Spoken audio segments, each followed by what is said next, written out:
nosso convidado, pessoal, Felipe Moura Brasil.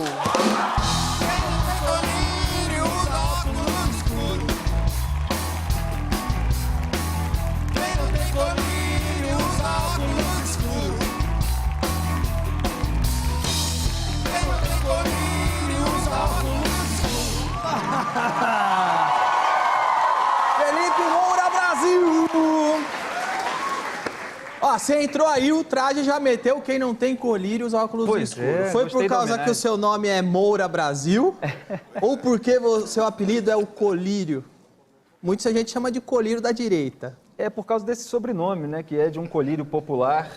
Toda a história que eu ouvi lá em casa desde pequena, que foi o pai do meu bisavô quem inventou a fórmula do colírio, mas vendeu, então não ganho nem um centavo com isso até hoje. Você tá brincando que o Moura Brasil do colírio realmente... É da família. É da família? Exatamente. É uma família de oftalmologistas desde então, uma dinastia de oftalmologistas. O pai do meu bisavô, que foi esse, o bisavô, o avô, meu pai. E felizmente meu irmão mais velho seguiu na carreira da medicina e eu brinco que eu fui tentar levar o sobrenome da família para outras áreas. Pro lixo. Espero que não, né, Danilo? Pô, tô lutando para que não faça isso. Aliás, muito, a Melissa, eu não gosto de envolver... Eu não gosto de envolver produção. Bastidor Vem cá, Melissa, não foge não! Vem cá. A Melissa falou que você é um gato, nossa produtora aqui. Você tá Muito obrigado. Eu fico feliz que colírio é um termo popular que tem uma conotação positiva, que remete à beleza, né? Melhor colírio do que supositório, né? É o que eu costumo dizer. Depende, eu prefiro que as mulheres me usem como supositório do que como colírio. Ô, Roger, o que você ia falar? Eu falei que eu usei muito, agradeço a família do... Você usou muito supositório ou colírio? Muito colírio. Ah, o colírio. Pra disfarçar os anos 80? Você usou muito? Agradeço a família aí. Então vamos lá, antes de mais nada, quero agradecer a Jovem Pan por liberar. Olha só. Ninguém mais, ninguém menos que o diretor de jornalismo da Jovem Pan, diria hoje, um dos diretores de jornalismo mais importantes do rádio brasileiro. Você está ocupando o cargo lá, que a Jovem Pan no jornalismo hoje é uma potência. Aliás, agradeço também, em nome da Jovem Pan, a entrevista que você deu ao meu programa, nosso programa, meu, do Augusto Nunes e do José Maria Trindade, Os Pingos nos Is, no final do ano, que está disponível. Aviso a sua plateia lá no YouTube, no canal de Os Pingos nos Is. Aproveitem e se inscrevam lá. O Felipe pediu, eu dei mesmo a entrevista. Um cara desse pedindo, eu dou a qualquer hora. Sempre que você solicitar, eu estarei lá. Agora, você está aí atuando numa área... Você pegou a direção de um dos jornalismos mais importantes do rádio brasileiro em um momento que essa área está em crise. O jornalismo hoje atravessa uma crise de credibilidade. Como é que o Pingo nos Is e a Jovem Pan vem fazendo o caminho contrário? Qual é o segredo? O segredo é o seguinte... Porque vem aumentando. O jornalismo hoje está perdendo audiência. Pingo nos Is e a Jovem Pan no jornalismo cresce. Vai crescendo, exatamente. Eu vejo os comentários no YouTube, o que eu mais vejo é assim, esse programa eu assisto, aqui eu confio. É um caminho na contramão. Exatamente. Qual que é o segredo?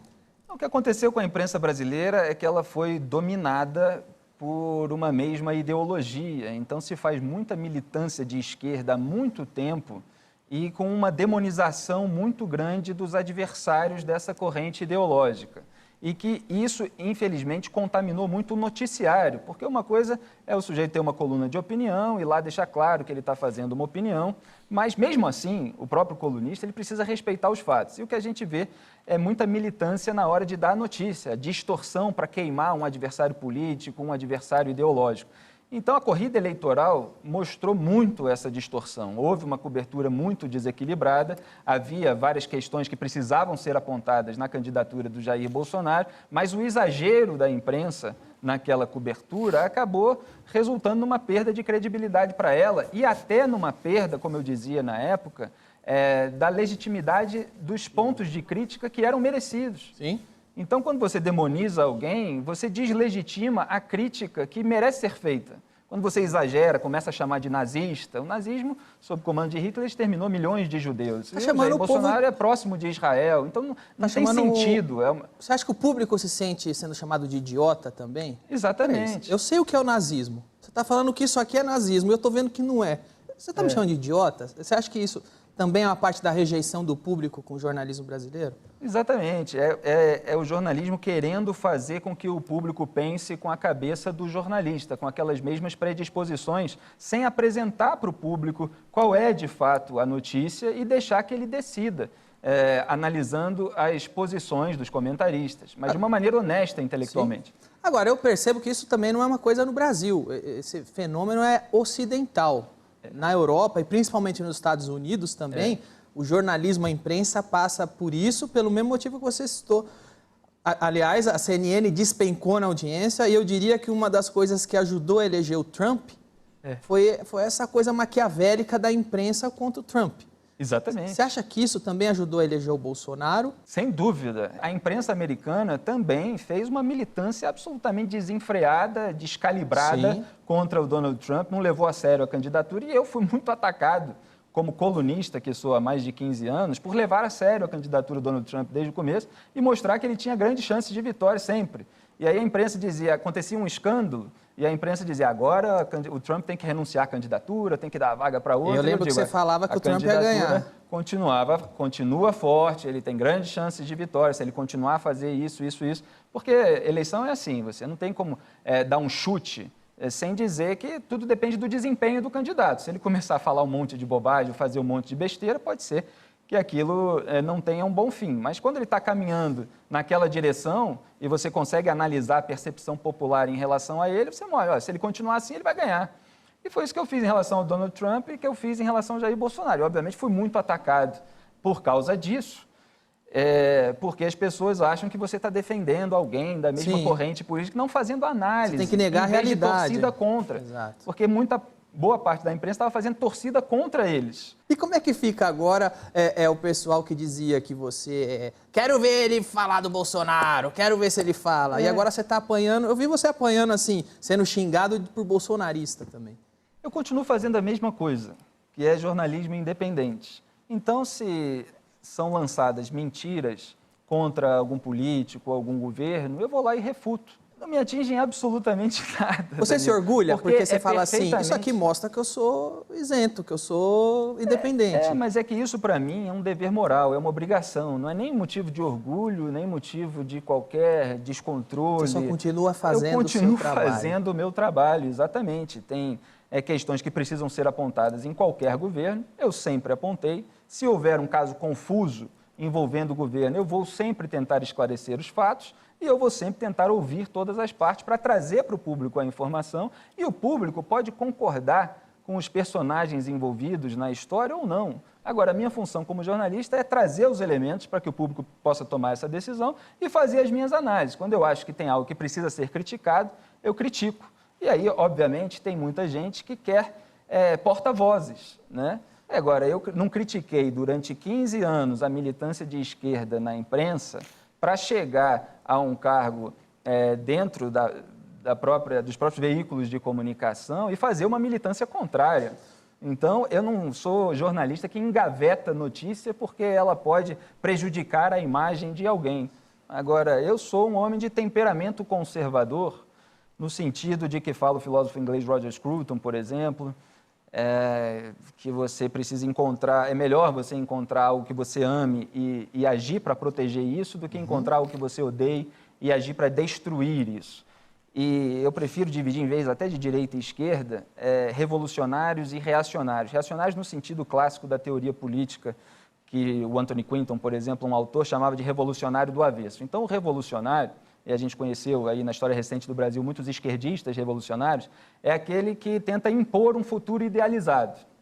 E o reacionário, na tradição da teoria política, é aquele que tenta resgatar um passado idealizado, que na verdade nunca existiu.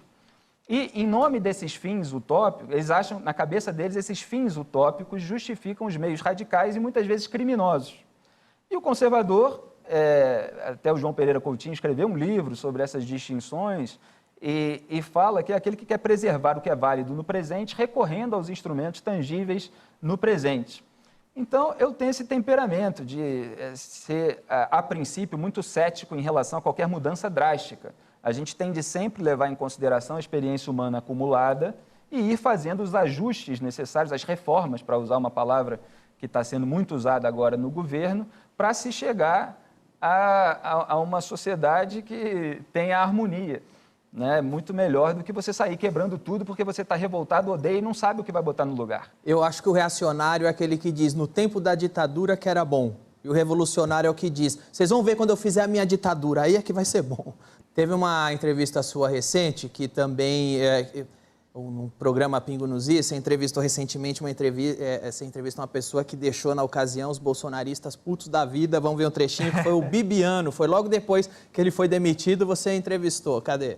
Gostaria que você falasse da sua relação com Carlos Bolsonaro, porque o que pareceu é que ele realmente não gosta de você e eu gostaria de saber se houve algum episódio específico que detonou essa rusga, vamos chamar assim, e como é que foi o andamento disso nos últimos tempos. A minha indignação aqui é por ter servido como um soldado leal de todas as horas, disposto a matar ou a morrer, e no fim da linha ser crucificado, levar um tiro nas costas e taxado de tudo que há, simplesmente porque o senhor Carlos Bolsonaro fez uma macumba psicológica na cabeça do pai. Ô Felipe, duas coisas. Primeiro, todo mundo queria uma exclusiva do Bibiano depois que ele foi demitido do governo. A imprensa inteira. Eu falo Bibiano, mas é Bebiano. Eu costumei falar Bibiano. Todo mundo queria a entrevista dele. Você foi lá e conseguiu. Segundo, você foi muito xingado por causa disso? Como é que você conseguiu a exclusiva? O Augusto Nunes, na verdade, articulou isso. Ele é meu parceiro no programa Os Pingos nos Is. E o Gustavo Bebiano concordou em dar essa entrevista exclusiva lá no programa. Um ministro exonerado é notícia. Ele tem de ser ouvido, ele precisa ser entrevistado. A imprensa inteira tanto queria entrevistá-lo que repercutiu com destaque a nossa entrevista no Jornal Nacional do mesmo dia e em todos os portais de notícias e no dia seguinte na imprensa, na mídia impressa, né, como a gente chama.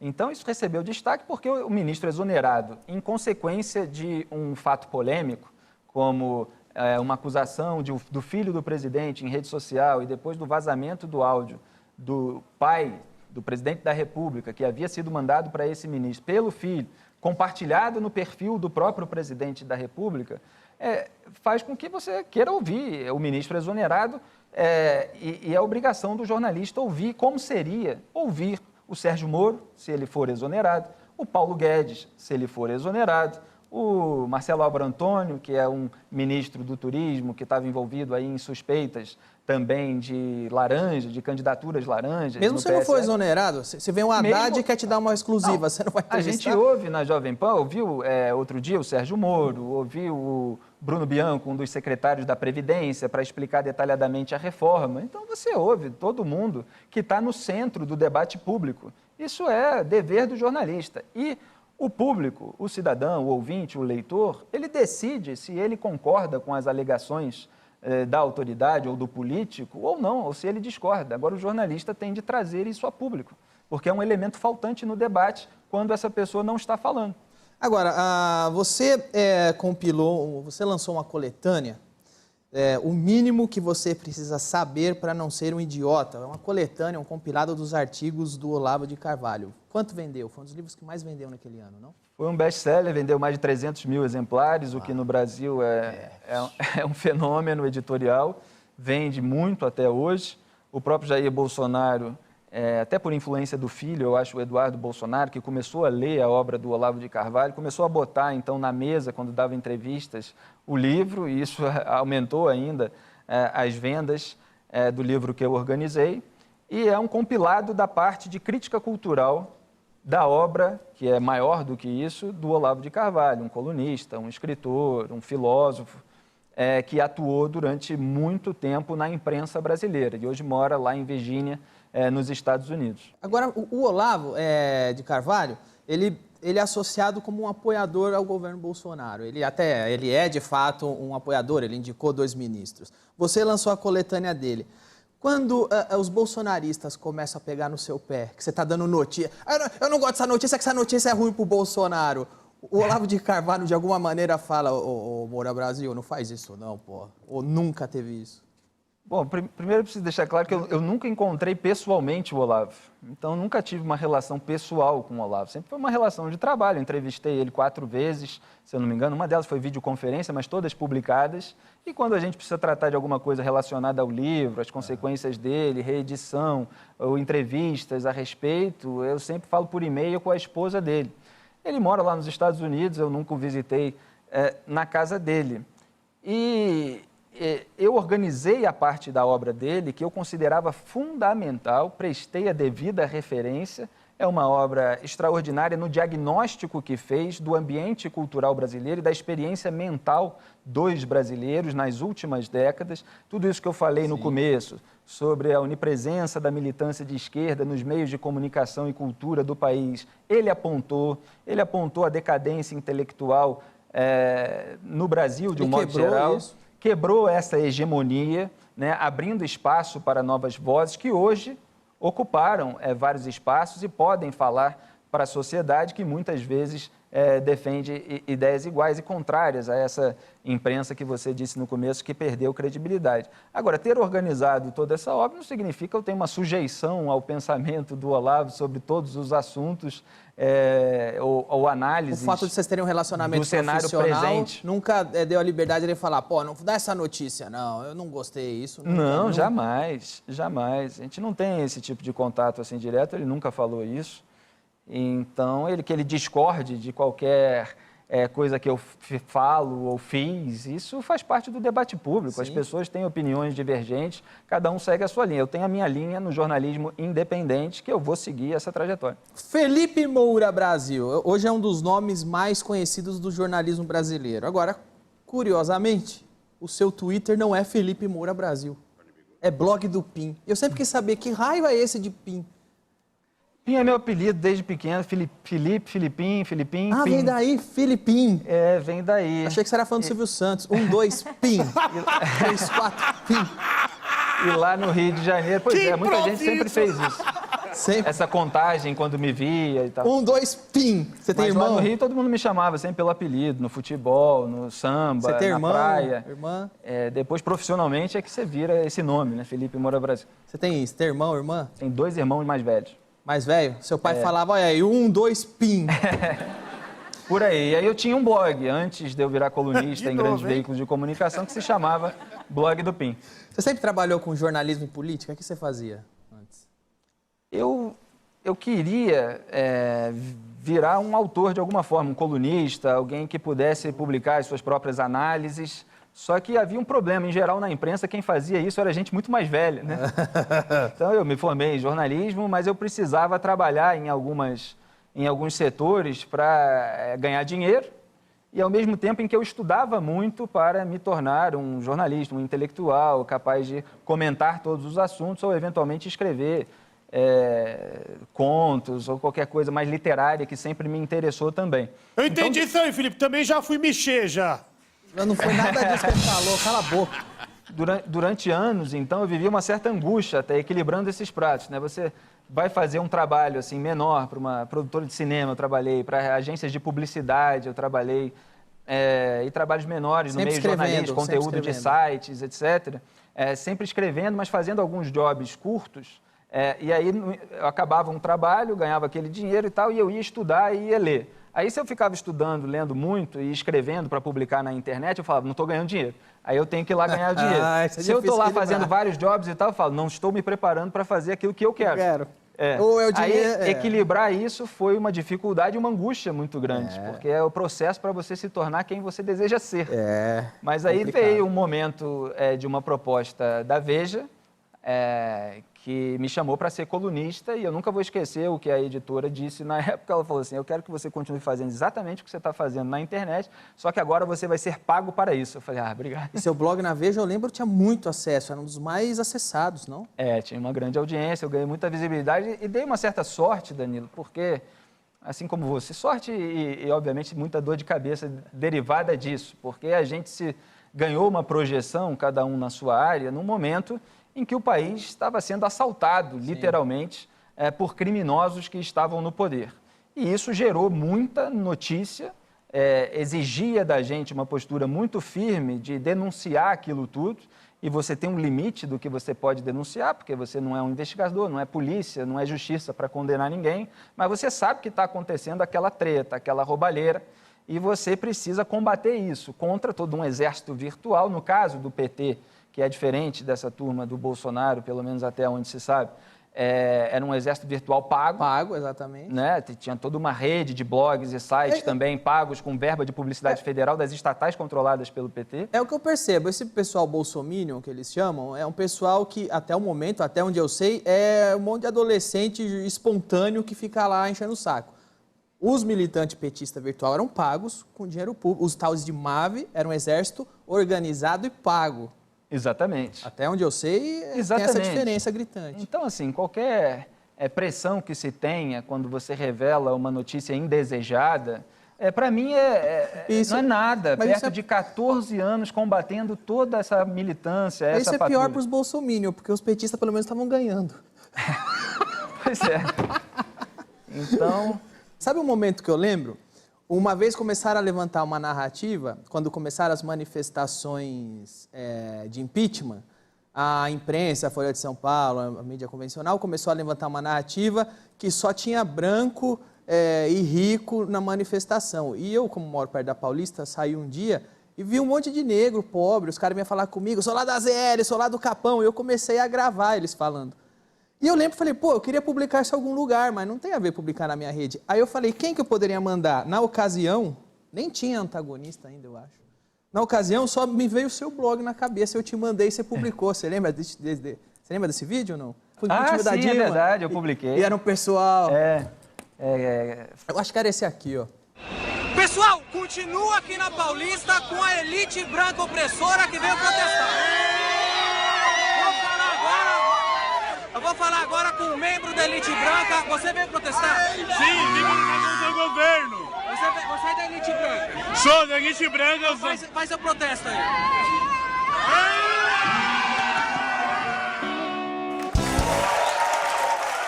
Agora vem cá, você tá no Antagonista? Então, eu estava trabalhando nos 2 últimos anos no site O Antagonista, trabalhando diariamente, produzindo muito para o site. A gente tem lá uma divisão, uma escala de plantões para dar as notícias, para fazer a leitura também do noticiário, analisar, às vezes um toque de humor também, que o site tem uma irreverência. E aí veio essa proposta no dia 5 de fevereiro, né, 8 dias antes de explodir essa polêmica, porque tem uns mentirosos, porta-vozes, que ficam associando a minha promoção a esse momento dessa polêmica. É uma coisa assim para você ver o nível de moralidade dessa gente, que exige da gente um alto nível de moralidade. Então, no dia 5 de fevereiro, a direção da Jovem Pan me fez essa proposta para ser diretor de jornalismo. Eu preciso, obviamente, de vários dias para pensar. Eu sou do Rio de Janeiro, moro aqui em São Paulo, eu frequento o Rio, tenho que ver o que vai acontecer com a minha família, com a minha relação com a minha família, com o meu futuro profissional, etc. Passei alguns dias para absorver isso e para decidir que eu realmente iria aceitar, mas desde que eu conseguisse fazer uma articulação com o Antagonista, porque eu tinha contrato, tinha outros projetos juntos. Então, tudo que precisa ser costurado. Então, mandei um e-mail no dia 11 de fevereiro, 2 dias antes de explodir essa polêmica, para comunicar ao Mário Sabino e Diogo Mainardi que eu tinha recebido essa proposta e para a gente analisar uma maneira de criar uma alternativa na nossa relação. E aí, eles me propuseram, eu me dispus a escrever uma coluna quinzenal para a revista Cruzoé, que foi lançada pelo site O Antagonista. Então, agora eu sou colunista da Cruzoé e diretor de jornalismo da Jovem Pan. Foi a maneira que todos encontraram de você continuar nos 2 grupos. Exatamente. Que para mim foi perfeito. E, aliás, você falou aí em Rio de Janeiro, então como é que é para um carioca que está acostumado com praia, agora está morando aqui em São Paulo, trabalhando tanto? É assim, eu fico branco, que nem paulista, que nem você. Daqui a pouco o seu apelido vai ser Palmito também. Pois é. Mas eu vou ao Rio pelo menos 2 fins de semana por mês, eu tento, né? Você tem umas crises? Só que agora, virando diretor, fica mais até difícil. Você não tem umas crises, tipo, eu tô virando muito paulista, deixa eu colocar ketchup na pizza aqui, pra lembrar que eu sou carioca. Eu tenho. Você tem saudade disso aqui, ó? E eu preciso ir pro Rio. Que beleza! Sou eu, hein?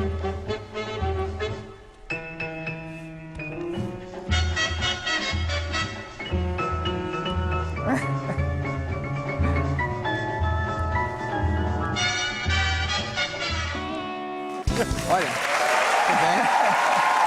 Danilo. Posso falar? Posso falar? Pode. Delicioso. Ah, você não sabe nada, você só sabe que o da comida é deliciosa. Pra saber se ele é delicioso mesmo sem camisa, tá ou não tá, Melissa? Gostosão ali? Tô constrangendo ou não? Deixa quieto. Tô constrangendo. Tá? Tá o quê? Tá. Olha, você tem namorada? Tô estragando alguma coisa? Eu não falo da vida pessoal, Danilo. Sou jornalista, atacado por muita gente. Tá certo aí, ó. Tá certo. Não fala da vida pessoal. Aí dá Mas pra eu comer, jogo todo mundo bola, tá jogo certo, futebol é isso aí na aí, ó. praia, sou do samba, frequento as rodas de samba, as quadras Você gosta das de escolas samba? de samba, sempre, desde Você moleque. Você já Inclusive, desfilou? muitas vezes, pelo Você Império gosta de Serrano. sambar, cara? Mangueira, Vila Isabel, tudo isso. Sempre frequentei as quadras da Portela, do Império Serrano, as feijoadas das escolas de samba. Então, eu sempre adorei tudo isso e ficar longe, para mim, evidentemente, dá uma saudade, né? Eu sou muito ligado a esses aspectos do Rio e tive a oportunidade pela Jovem Pan de fazer a cobertura do Carnaval na Sapucaí no ano passado, que para mim foi muito divertido, porque é aquele mundo de conhecimento que eu absorvi naturalmente nas horas de lazer da minha vida, sendo usado profissionalmente em algum momento, né? Vamos lá, olha, Felipe Moura Brasil, Pingo nos Is, quem quiser, todo dia na Jovem Pan. De segunda a sexta, na Jovem Pan, das 18h30 às 20 horas, na Rádio Jovem Pan, em São Paulo, em todo o Brasil, pelas afiliadas, e com transmissão ao vivo com imagens no YouTube, em jp.com.br/pingos. E as íntegras, inclusive a entrevista com Danilo Gentili, estão disponíveis lá em jp.com.br/pingadas, que é o nosso canal Os Pingos nos Is, inscrevam-se. Tem seu Twitter também, blog do @blog Pingo. do PIN, me sigam lá, que aí vocês acompanham todo o meu trabalho. Muito obrigado, foi um Danilo. prazer, volte sempre, a casa é sempre sua. Voltamos já já.